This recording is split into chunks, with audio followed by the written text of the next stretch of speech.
banyak cerita-cerita yang lucu, yang luar biasa. Misalnya, contoh misalnya kami mendapatkan dari guru-guru kami, ini sekedar contoh saja. Dari guru-guru kami dengan mengatakan ada santri. Santri itu diundang, ya kalau ini masjid, ini asrama gitu ya. Nah kalau diundang biasanya kalau ada warga yang warga yang syukuran rumah gitu kan. Jadi santri itu selamatan rumah diajak untuk baca Quran di rumahnya gitu malam-malam itu. Akhirnya setelah sholat isya datang ke rumah tersebut, setelah ke rumah tersebut baca Quran, doa, pulang gitu kan. Seperti itu, pulang kemana? Ke asrama. Pulang ke asrama gitu. Nah qadarullah, ini santri begitu pulang ke rumah atau ke mana? Ke asrama. Pulang ke asrama, sampai ke asrama dia kehilangan kunci. Kunci apa namanya? Kunci lemarinya. Aduh, kunci lemari saya jatuh ini. Kemana ya? Aduh, jatuh namanya. Akhirnya subhanallah dia pikir, oh di jalan tadi. Kenapa? Karena tadi di jalan saya kepleset. Oh kayaknya jalan, tapi nggak tahu sebelah mana jatuhnya juga, keplesetnya juga lupa. Namanya di kampung kan. Akhirnya apa yang dia lakukan? Dia nyari kunci itu di asrama itu. Dia nyari kunci di mana? Di depan asrama, depan kamar terus. Tiba-tiba pengurusnya nanya, kamu lagi ngapain?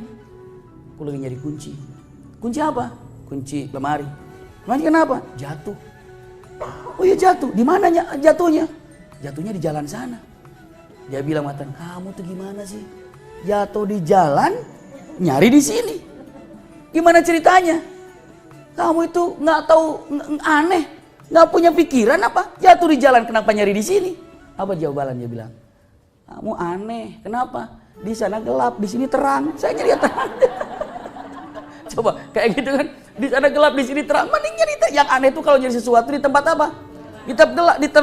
Di tempat gelap itu aneh. Nah saya nyari di sini. Nah kayak gitu kata-kata seperti itu orang-orang kan dia bilang oh iya gitu ya. Usikum wa iyaya nafsi bitaqwallah. Jadi ketika dalam masalah ini ya tertawa ataupun boleh cerita-cerita seperti itu untuk apa? Menghibur. Tapi ingat sekali lagi kaidah-kaidah yang tadi saya sampaikan. Ingat ya, untuk diingat baik-baik, jangan sampai dilupakan. Ketika mengatakan kita senang bercanda, tapi kalau kita lihat adab-adabnya ini jangan pernah apa?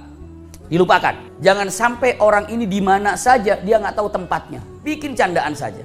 Iya, maka lihat situasi. Kira-kira kalau bercanda gini cocok apa enggak, baik apa enggak. Iya, tapi kalau misalnya tidak ada sesuatu yang pada diam, bolehlah dibuka dengan mengatakan, ada yang cerita lucu nggak? Ada yang kisah lucu nggak? Tolong dong ceritakan. Tolong dong kasih tahu ceritanya seperti apa. Maka hal seperti ini akan mengundang orang-orang itu menjadi apa? Menjadi tertawa. Kalau sudah seperti itu orang itu menjadi apa? Rileks, jadi senang dan menjadi bahagia. Dalam artian orang itu kalau sudah seperti itu jadi enak untuk diajak bicara. Subhanallah, jadi enak untuk diajak bicara. Ini gambaran yang singkatnya demikian. Jadi ini salah satu contoh misalnya kan. Kita ada di pengajian waktu itu, saya masih ingat ini yang menceritakan itu orang tua gitu ya. Jadi kami lagi ngaji, tiba-tiba ayah ngomong begini almarhum gini sama santri-santrinya.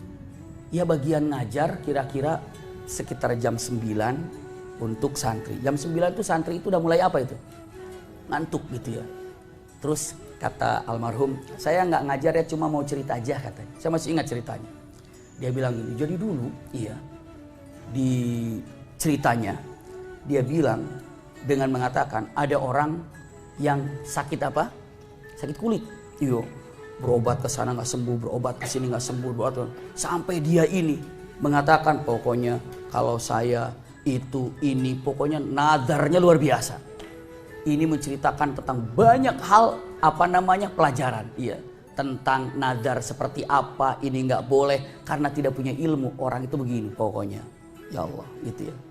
Saya kalau seandainya sembuh penyakit ini saya nadarnya saya mau kasih duit. Tapi sama siapa kasih duitnya ya? Pikir aja ya. Dia bilang, saya nadar nih. Nanti kalau saya sehat. Ini cerita aja gitu ya. Kalau saya sehat saya mau nadar. Nadarnya apa? Saya mau kasih duit sama setan lah gitu. Tanggung-tanggung saya mau kasih duit sama setan gitu kan. Tiba-tiba Qadarullah sembuh. Dia mikir, aduh gimana nih saya sama setan. Akhirnya dia nanya sama kiainya, Pak Kiai, kalau setan itu gimana sih? Wah, setan tuh nggak bisa begini. Waduh, saya salah. Nah, cuma dia nggak klarifikasi sama kiainya. Kan kalau disebutkan karena nggak ada ilmunya gitu, nazar itu begini, dia nggak tahu ilmunya sama sekali. Dia cuma cari cara sendiri saja. Dia bilang, oh, terus kalau sama setan nggak bisa ngelihat, bisa nggak? Kalau di sana dikatakan bahwa ada jin dan setan yang menyerupai manusia gitu. Dia bilang, oh gampang. Katanya ya setan itu yang membuat orang terlambat sholat, orang yang terlambat ngaji itu pasti ganggu oleh setan. Oh, berarti kalau ada orang terlambat sholat itu diganggu setan, berarti setan ada di situ. Subhanallah, begitu dia duduk aja, begitu qomat la ilaha illallah, lihat ternyata kiainya yang telat ke masjid.